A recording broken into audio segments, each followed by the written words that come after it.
Hello, brave adventurer, and welcome. Today, we are going on a journey to the far corners of Runescape and solving a tragic and terrifying mystery that we first encountered over 20 years ago. This video will take us to the edge of our sanity and beyond, into the darkest imaginable depths. Free-to-play Runescape was the Wild West back in the day. Armor trimming, 10k GP girlfriends, and red berry pies were all the backbone of my free-to-play experience.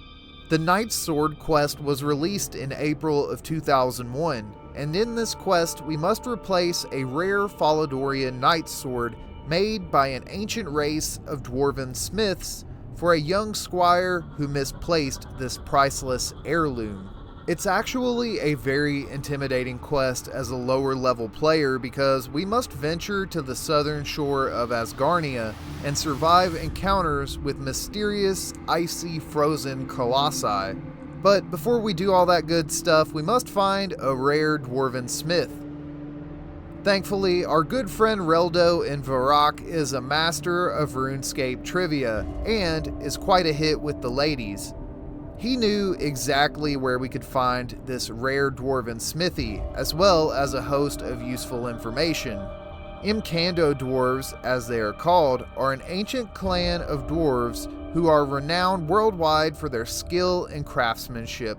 They have crafted many powerful artifacts for the kingdoms of men. They once gifted the city of Avaraka, or known today as Varrock, the Shield of Arav.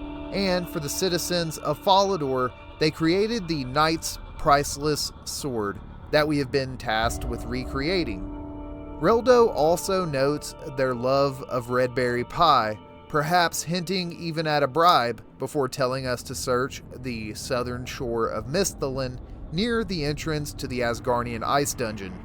After a brief search along the shoreline, we managed to locate our handsome new imcando friend.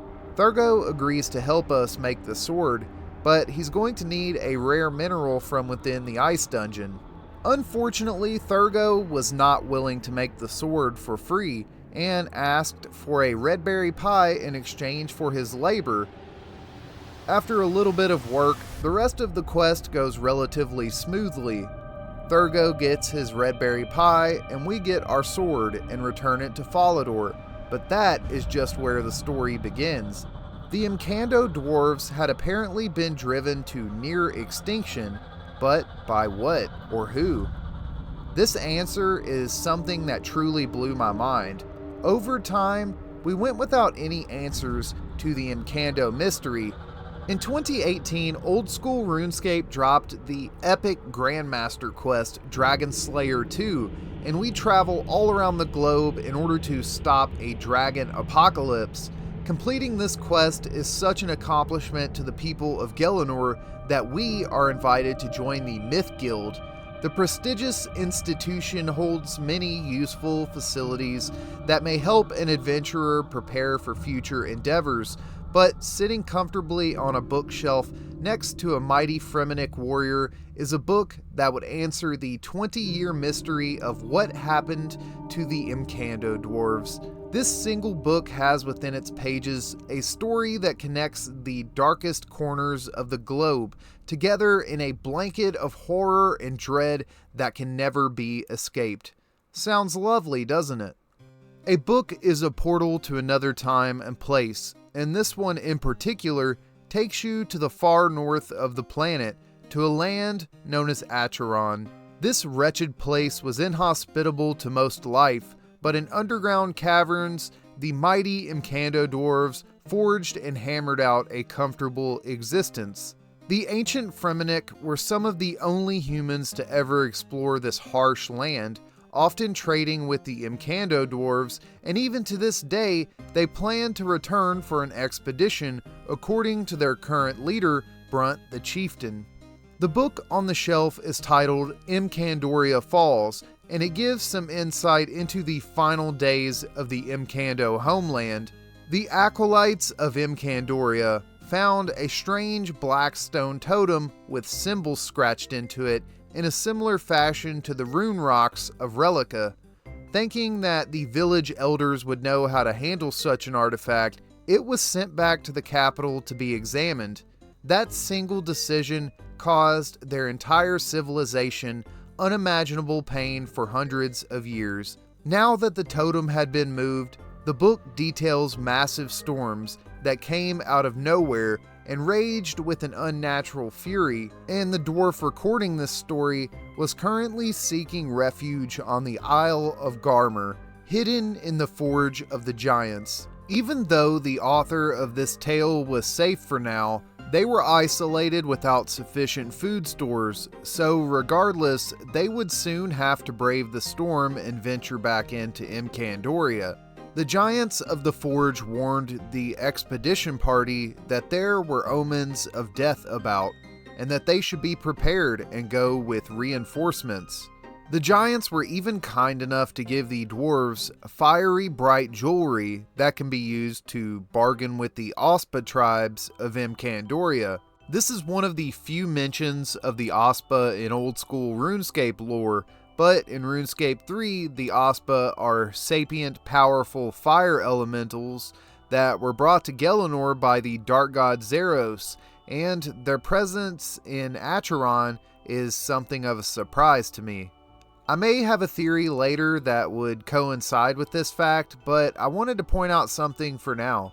The Ospa from RuneScape 3 share striking similarities with the entities the Nagua in Perilous Moons, but instead of being a fire elemental, they seem to have taken on other elemental powers.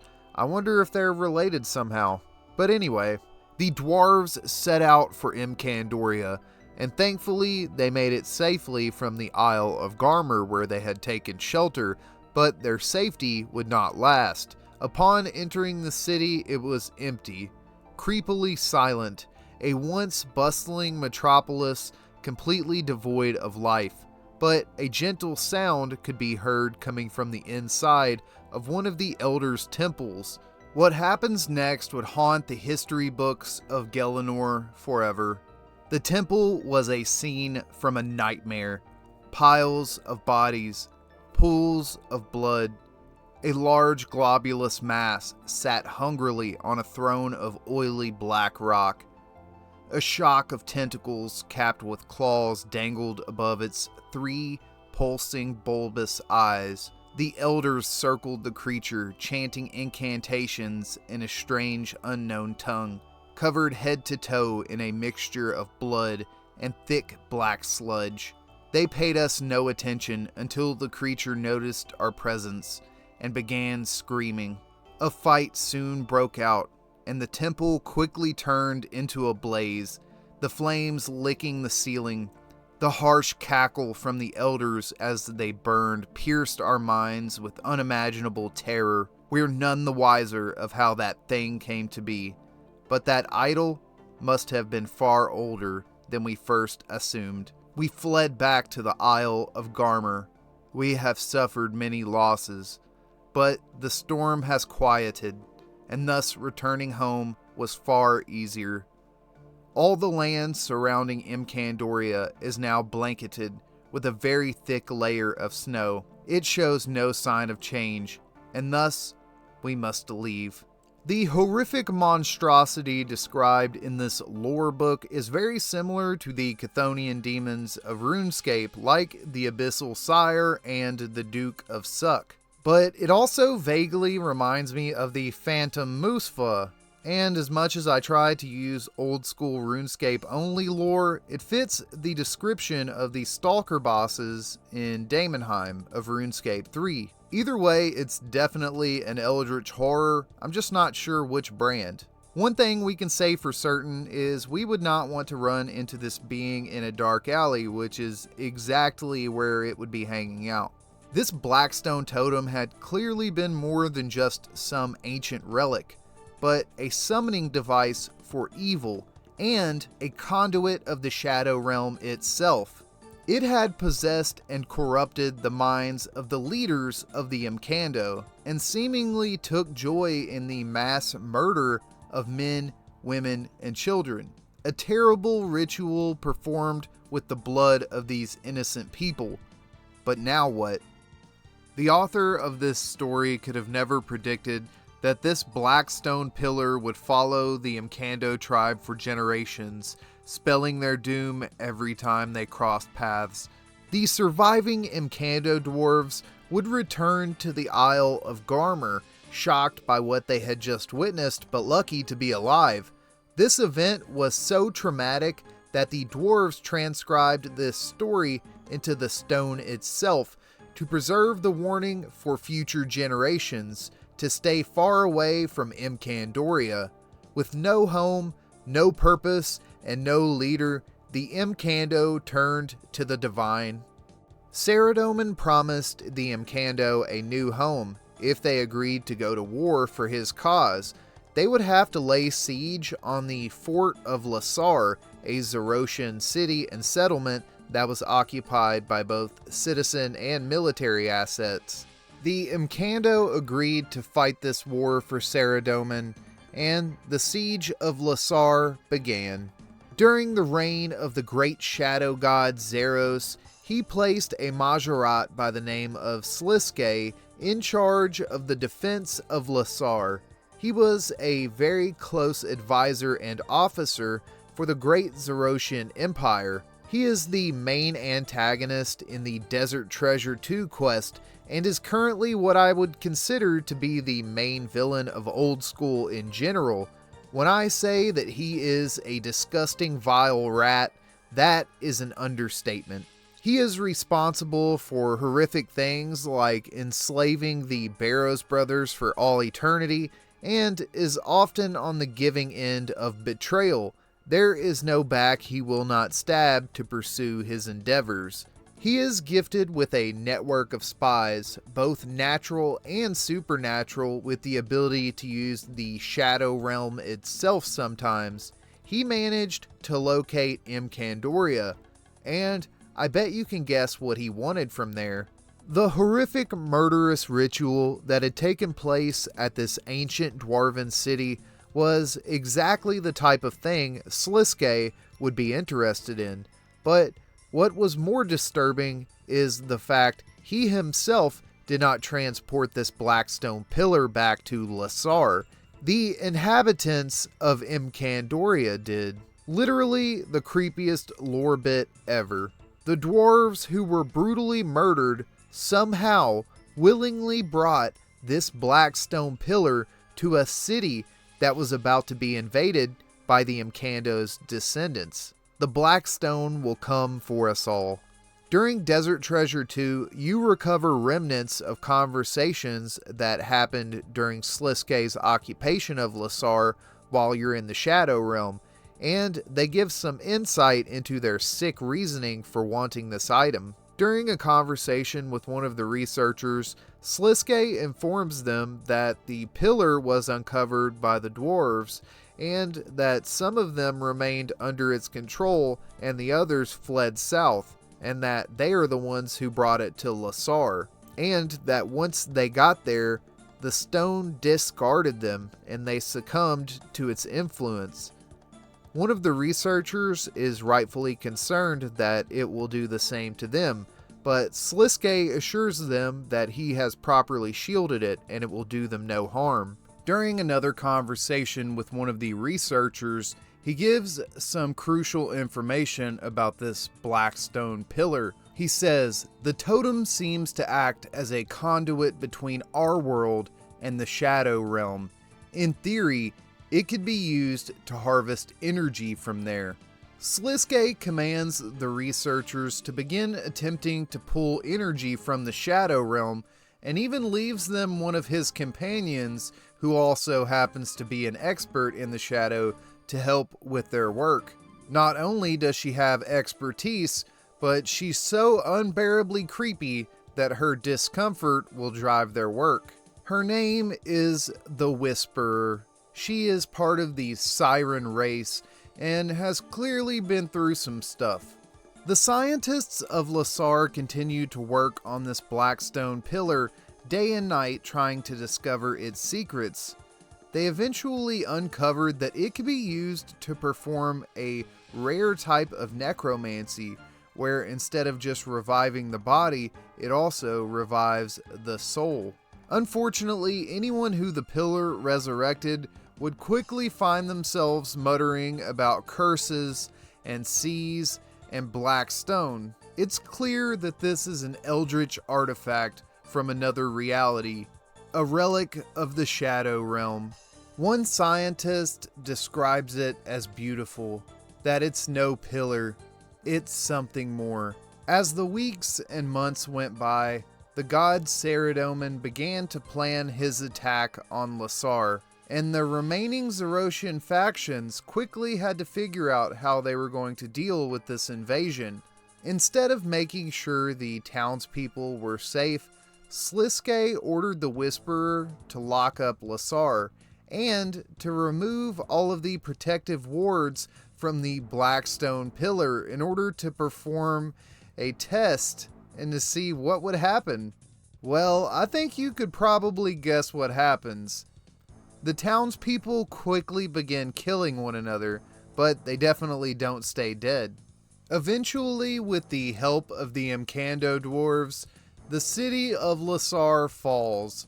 The imcando dwarves were celebrating a mighty victory without realizing the horror beneath their feet. Knowing that Lasar was about to be captured by the Saradominist imcando dwarves, the Whisperer and the remaining Xerosian personnel retreated to the Lasar Undercity.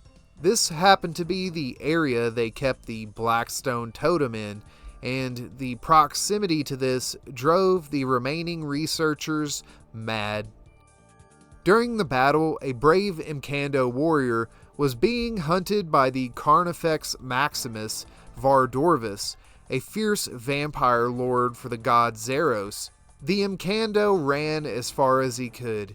He ended up clearing the entire continent. I'm not gonna lie, Vardorvis is pretty scary, and I bet he was even scarier in his prime.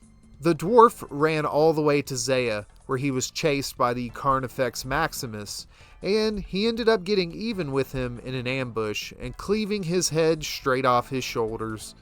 This dwarf loved Zaya so much that he actually stayed there and ended up starting his very own clan. The dwarves back home began to rebuild Lasar into their city of Camdozel, and to pay them back for their hard work, the god Sardaco taught them use of magic, specifically of the superheat spell. This spell was used to create the finest alloys to be used in powerful weapons for the Empire. The city of Camdozel became a marvel of engineering. The imcando dwarves' talent for smithing and crafting was unmatched in all of Gelinor. Their weapons and jewelry were of the highest demand, and Camdozel was the envy of Asgarnia. But all the way on the other side of the world, the Lovacange imcando dwarves were going through an age of strife. Zaya had many warring factions who vied for power, but none was more feared than the dark wizard Xeric. The imcando dwarves feared him so much that they moved south into the Custodia Mountains, where they established the town of Camtorum. Very little was known about the dwarves of Camtorum until the modern day. They mostly kept to themselves until they signed an agreement with the Grand Museum in the capital to allow archaeologists to perform excavations around the city to learn more about their culture. As I began to learn more about Camtorum and its surroundings, my blood ran cold. I realized that beneath both Lasar and Camtorum resides grand, magical Blackstone artifacts, both of which are capable of altering reality. I mean, what are the odds of that, right? Nepot Zili is a magical prison deep beneath the dwarven city of Camtorum, and within it resides some of the most powerful beings in all of Varlamore. When I first saw these creatures, they reminded me of something. But in the book earlier that we read, in which the imcando are murdered, there is mention of a race known as the Ospa. They appear in RuneScape 3 as 4-armed elemental beings, and I just couldn't help but think they look a lot like the Nagua. I also find it to be a very strange coincidence that the Ospa I mentioned earlier served Zeros, and the boss Nagua inside Nepot Zili seem to represent the ancient elements. The blue moon represents the element of ice, like in Ice Barrage. The blood moon represents the element of blood. And then the eclipse moon, which I believe represents the element of shadow. We have no idea if the dark god Zeros ever came to Varlamore, but it's very ironic that these beings are using the magic of his elements. It's also worth noting that you get one of the few staves in the entire game that can auto-cast ancient magics here, so I feel like there is a deeper connection than we're aware of. Back in the land of Asgarnia, the remaining imcando dwarves in the conquered Zerosian city of Lasar absolutely flourish. They are so wealthy and prosperous that they begin crafting weaponry that is envied all over Gelinor. They manage to make a blade known as Silverlight out of Demonbane ore to help an adventurer slay a particularly powerful demon. They even aid in a battle with a mighty Majorat by crafting the Shield of Arav for Varrock royalty. This prosperous age was wonderful, but the Imcando, if anything, are unfortunate, and death was headed their way once again. Have you ever seen a really pissed off barbarian? During the early years of the 5th Age, the powerful Fremennik war chief Gunnar led a massive crusade all throughout Gelinor to slay any magic user or runecrafter they could find. They believed that the use of magic was reserved for the gods themselves. During their travels, they met the Imcando dwarves and noticed that they used the superheat spell to make their bars, and this was enough for Gunnar to sentence them to death. They brutally slayed the Imcandos until only one remained, and to this day he watches over the ruins of Camdozel. And during this entire massacre, the original black stone pillar that caused their ancestors to flee Imcandoria rested beneath their feet, undisturbed, for now. There is one more slightly mysterious Imcando dwarf in Asgarnia. It is not known how Thurgo managed to survive the Fremennik hordes, but we're sure glad he did. It is my opinion that this tragedy is why Thurgo is always so willing to help an adventurer in need. That is, of course, for a slice of red berry pie. It must be truly lonely living down here on the coast of Asgarnia, looking out at the sea and knowing what follows you and why. I can only hope that one day we can help Thurgo break this curse. That one day we can save them all. My friends, I truly hope you enjoyed today's video. I put a lot of effort into it, so please make sure you hit that like button, and I'm truly excited to announce that in our next old school RuneScape lore video, we will be traveling to Great Korund and figuring out the identity of the great warlock Xeric. Thank you again to everybody who recently helped us hit 4,000 subscribers. I very much appreciate it, and without further ado, Pride Slayer out.